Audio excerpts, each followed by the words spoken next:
2022ஆம் ஆண்டு ஜூலை 11ஆம் தேதி நடைபெற்ற அதிமுக பொதுக்குழு தீர்மானங்களை எதிர்த்தும் ஓ பன்னீர்செல்வம், மனோஜ் பாண்டியன், வைத்திலிங்கம் மற்றும் ஜேசிடி பிரபாகர் சார்பில் சென்னை உயர்நீதிமன்றத்தில் மனுக்கள் தாக்கல் செய்யப்பட்டன.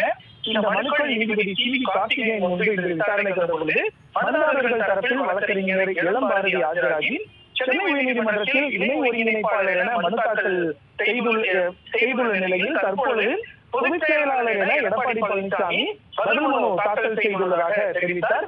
இதற்கு அதிர்ச்சி தெரிவித்த நீதிபதி அதிமுக பொதுச் செயலாளர் தொடர்பான வழக்கு நிலுவையில் உள்ள நிலையில் அதிமுக பொதுச் செயலாளர் என குறிப்பிட்டு எப்படி மனு தாக்கல் செய்ய முடியும் என எடப்பாடி பழனிசாமி தரப்புக்கு கேள்வி எழுப்பி இதற்கு கண்டனமும் தெரிவித்தார். இதற்கு எடப்பாடி பழனிசாமி தரப்பில் ஆஜரான வழக்கறிஞர் சார்பில் மன்னிப்பு கோரப்பட்டது. இதனையடுத்து மேலும் கேள்வி எழுப்பிய நீதிபதி இந்த மனுவை பதிவுத்துறையில் எப்படி பதிவு செய்தீர்கள், பதிவுத்துறையில் இதனை எப்படி ஏற்றுக்கொண்டது என கேள்வி எழுப்பிய நீதிபதி திருத்தம் செய்யப்பட்ட மனுவை தாக்கல் செய்ய எடப்பாடி பழனிசாமி தரப்புக்கு உத்தரவிட்டு வழக்கினுடைய விசாரணையை ஆகஸ்ட் 7ஆம் தேதிக்கு நீதிபதி ஒத்திவைத்தார்.